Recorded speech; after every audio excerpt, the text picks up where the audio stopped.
ক্ষুধার্ত পৃথিবীতে দেখো কি একটা লীলা খেলা।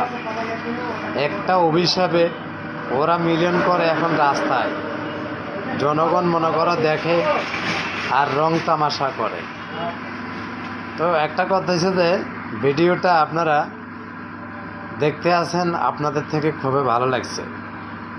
আমাদের মানব জাতি যদি এমন হইতো তাহলে পৃথিবীটা কোথায় চলে যায়। সেই জন্য বলছি, এই সমস্ত দৃশ্যগুলা দেখার টাইমে সুবহানাল্লাহ বলবেন।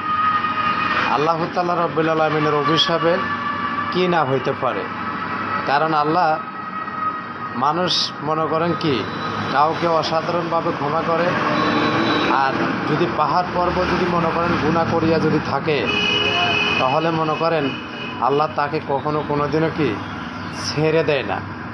সেজন্য বলছি, আপনি হিন্দু হন, মুসলমান হন, বৌদ্ধ হন, খ্রিস্টান হন, আপনি আপনার সৃষ্টিকর্তাকে মেনে চলেন, অবশ্য মনে করেন আপনার জীবনটা সফল হবে।